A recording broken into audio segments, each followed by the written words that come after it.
Fala pessoal, Gabriel Martins aqui. Eu vou postar um trecho do episódio exclusivo para apoiadores aqui no feed aberto.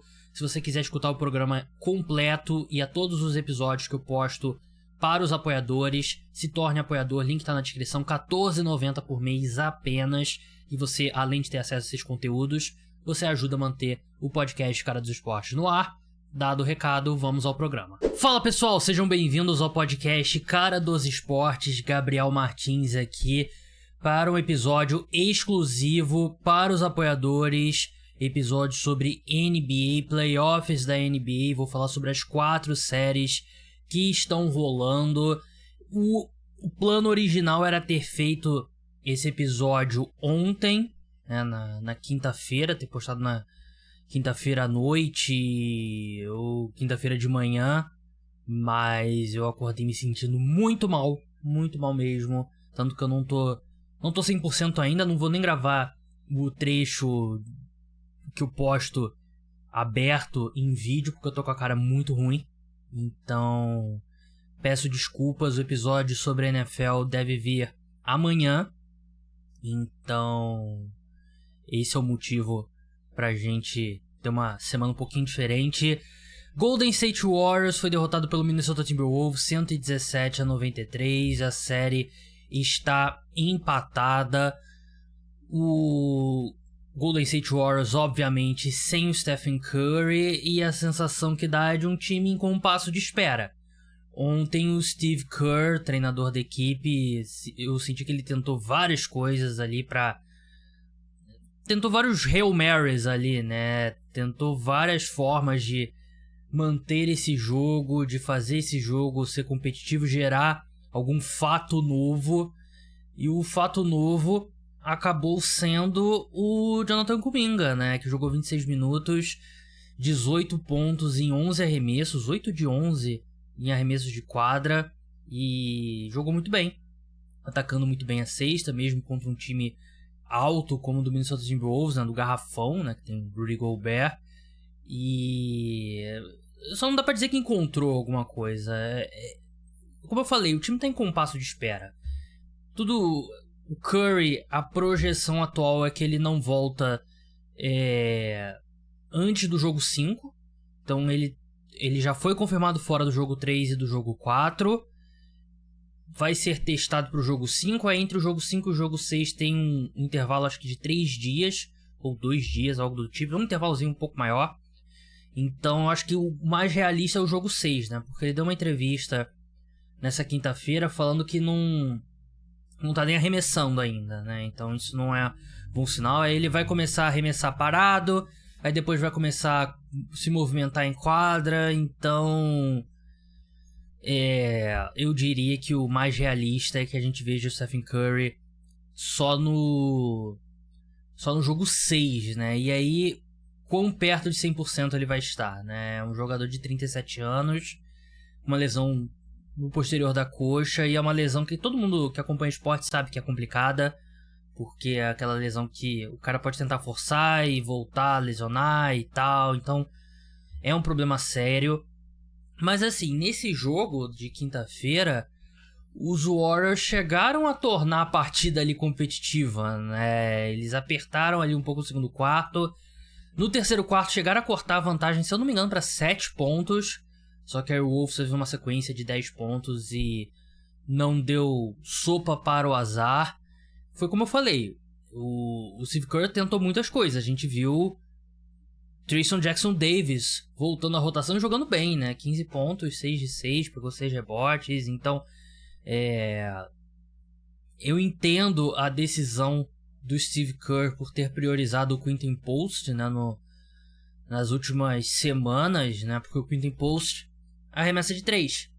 Só que o Trayson Jackson-Davis, a temporada passada dele foi tão boa, né? Eu confesso que eu fico um pouco surpreso por ele ter sido basicamente retirado da rotação. Eu acho ele um bom jogador.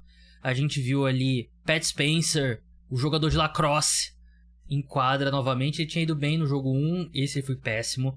Menos 20, o pior plus-minus da equipe, nenhum ponto, 0 de 2. Acho que foi uma boa história. Uma boa história o Pat Spencer. Eu não sei se o quanto que é sustentável.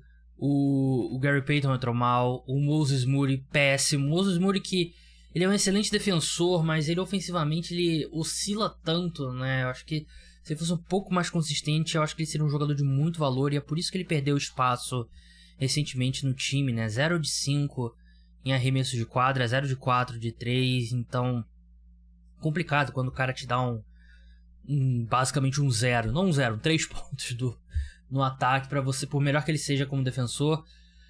Gui Santos, eu sempre acho que o Gui entra com bastante energia, né? Talvez eu esteja sendo parcial, eu não acho que eu tô sendo parcial. Eu gostaria de ver o Gui Santos com mais oportunidades, porque ele é um excelente reboteiro, tudo bem, você vê ainda que ele é um pouco cru na defesa, mas ele tem as ferramentas físicas acho que as ferramentas físicas dele, mais o esforço, eu acho que compensam às vezes uma tomada de decisão errada. Então, por exemplo, Kevin Knox jogou 9 minutos. Kevin Knox é horroroso, né? Eu gostava muito dele na época do draft. Tava errado, mais um cara que tava errado sobre na época do draft. Então, por que o Kevin Knox tá jogando 9 minutos? Porque eu acho que seria melhor para o Golden State Warriors você ver o Gui Santos com 17 minutos, né? Até porque ele te traz mais tamanho que o Kevin Knox, né? Ele é mais alto, mais forte. Então, eu gostaria de ver mais o Gui Santos em quadra. Jimmy Butler precisa ser mais do que isso, né? 17 pontos, 13 arremessos só num jogo que não tem o Stephen Curry não é o suficiente. Ele precisa ser mais agressivo, precisa ser o cara que vai arremessar ali, sei lá, 20, 25 vezes. É um jogo pra ele fazer isso, né? Enquanto o Draymond Green tem um número que eu não lembro qual jornalista dos Estados Unidos sempre aponta isso. O Draymond, ele comete mais faltas técnicas e é ejetado com muito mais frequências, 4 vezes mais frequentemente, nos jogos sem o Stephen Curry. Eu não sei o que acontece nos jogos que os Warriors estão sem o Stephen Curry. Ele meio que perde a cabeça.